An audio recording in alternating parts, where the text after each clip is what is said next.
future. Get ready for the ride. We're going down to hell tonight, so strap yourself inside. There's a glaring contradiction in your world that's made of glass. Something small can shatter it and nail you to the past.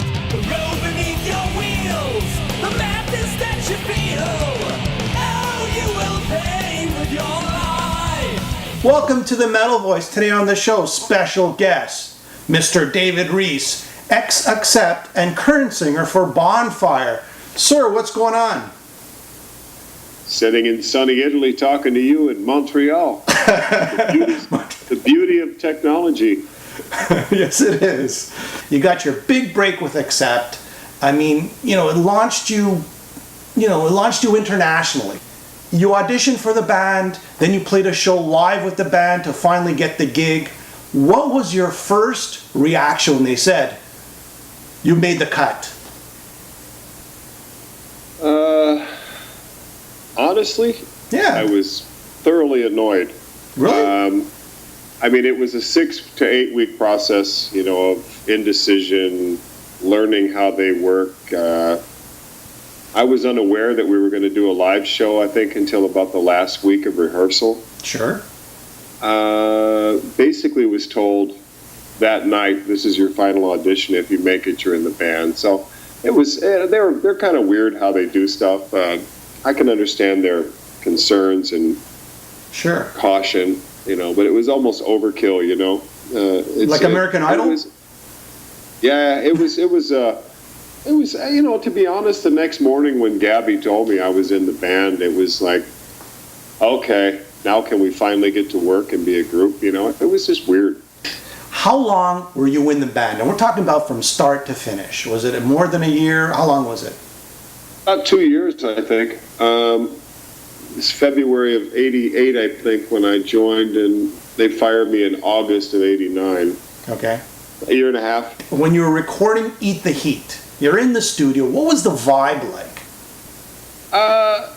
It was weird because when I was doing recordings before I joined up with them, it was a group effort, and Yeah. the way Dieter Dirks does everything, they track the drums with a scratch rhythm guitar, Okay. and then every member would go in and do his parts, so I was last until Okay. solos.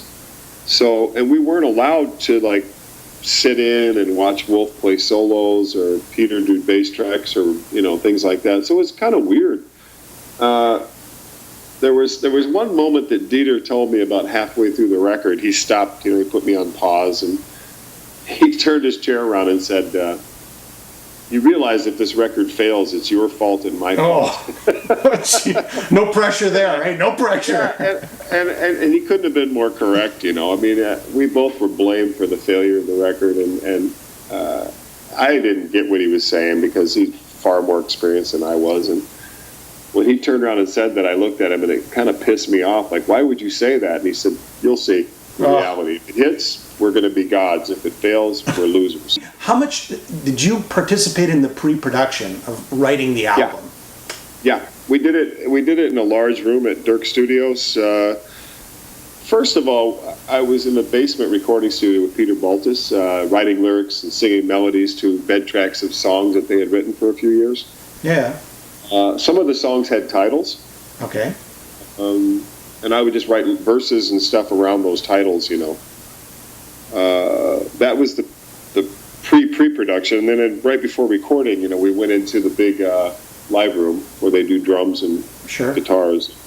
I would sing along with the band kind of as a lap jam thing. Yeah. When you went into the studio, were you thinking in your head, man, this isn't the direction we should be going into, or we should be going into?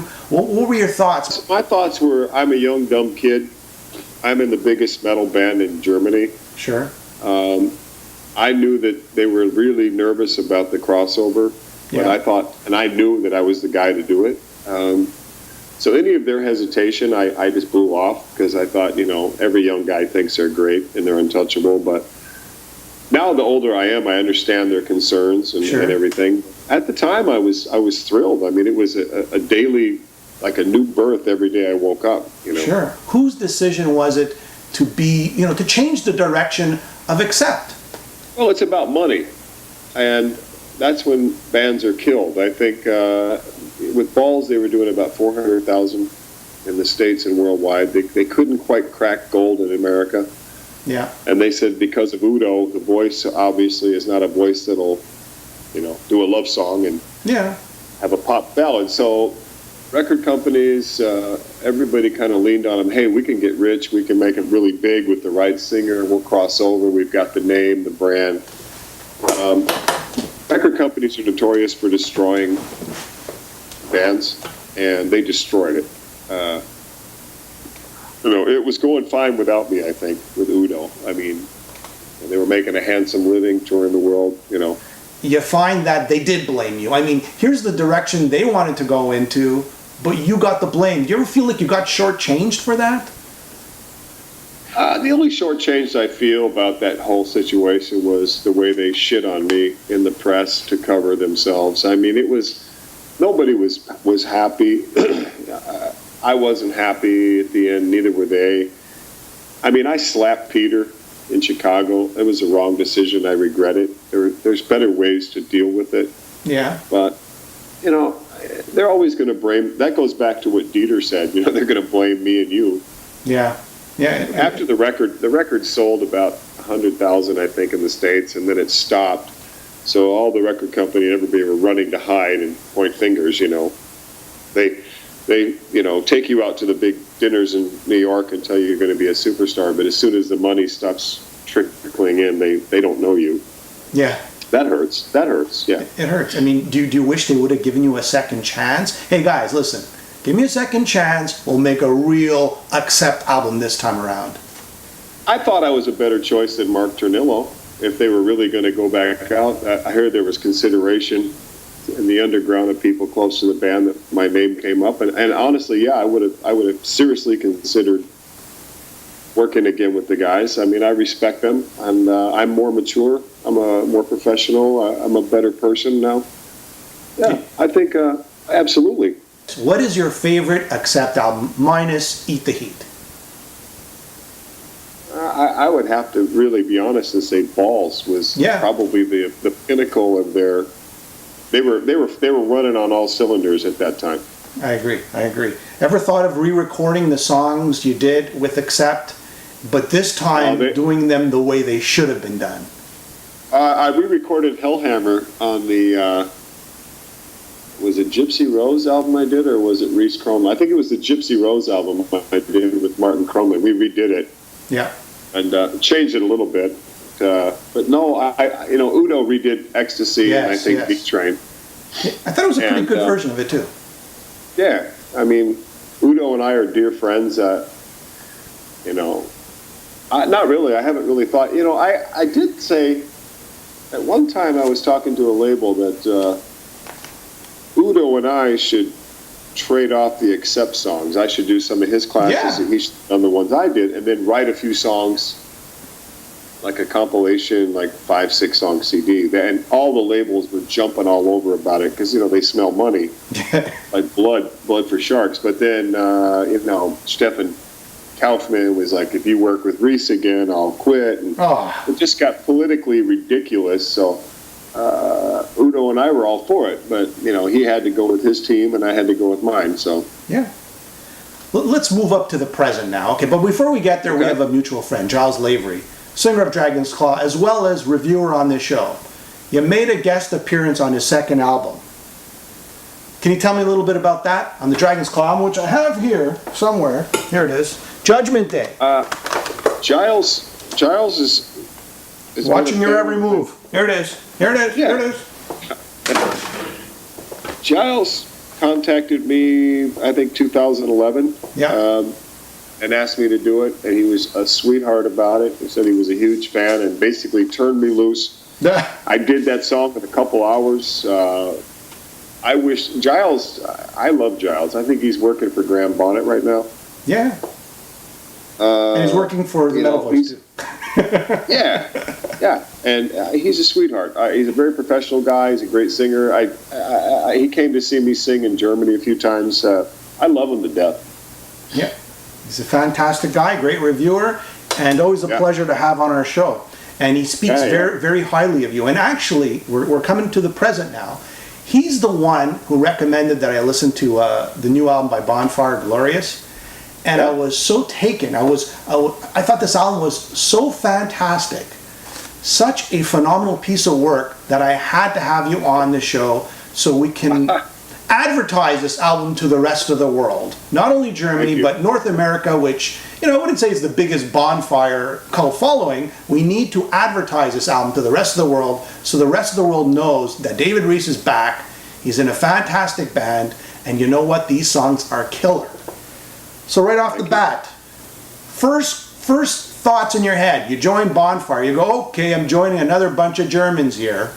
All right, 30 years later, I'm in the same situation. I'm replacing another singer. I'm the new guy. What did you think? Good idea, bad idea? You know, what were your first thoughts? Well, I toured with Hans with Easy Living all last summer. I became friends with him, a business working partner, writing partner. He was always telling me that Bonfire was dying and that he couldn't get Klaus to do more than 2 shows a month. Yeah. Locally, there's problems, and it was getting old and tired, but it was, hey, it's my band, he said. I want to carry the flame, and no pun intended, but we had met before in England. I did a Bangalore Choir Firefest show, and he asked me to make a record with him, and I'm like, yeah. But after working with him, I became friends and respect him, and you know, it's the German way. I'm used to it now. As I said earlier, you learn to live with different cultures if you want to be successful. I was actually saying to Ronnie Parks, the bass player today, I said, I've come full circle. I'm back in a German band. That's right. 30 years later, just like you said, and he started laughing. I said, yeah, this is crazy, but hey. I'm going to tell everybody in the rest of the world, this album, from start to finish, it's like hit single after hit single. I mean, very melodic, a lot of hooks, a lot of emotion. This is a hard rockin' album, and it just explores all sort of avenues of hard rock. It's a throwback to the 80s, but it's also refreshing as well. It's a current album. What are your favorite tracks? Just give me 2 or 3. Falling Out of Love is hard to do. Yeah. I think Shooting Star is really good. And I like Nothing at All. That's got that Deep Purple Ian Gillan kind of vocal. How's the album doing so far? Fantastic. We in the top 100, we debuted at 52. Right now we're at 71. It was released on the 24th of April. We're still in the top 100. We're number 2 at Amazon. You know, a successful record now, and shoot me why this is real, is 2,500 copies. We've got about 10,000 units sold so far. And that's big a deal right now. I mean, radio's taking it, not just your normal rock magazines. You know, we're in the Gossip Rags and, you know, the Stern and all that stuff. So it's really, really, really doing well. Well, there you have it. David Reece, ex-Accept, current vocalist for Bonfire. They have a new album called Glorious. I suggest everybody put this show on pause and go run out to the record store and buy a copy. Support David Reece, support Bonfire, and thank you for being on the show today, Dave. Thank you, brother. God bless you. Thank you for your assistance and your belief, and keep the flame going, man.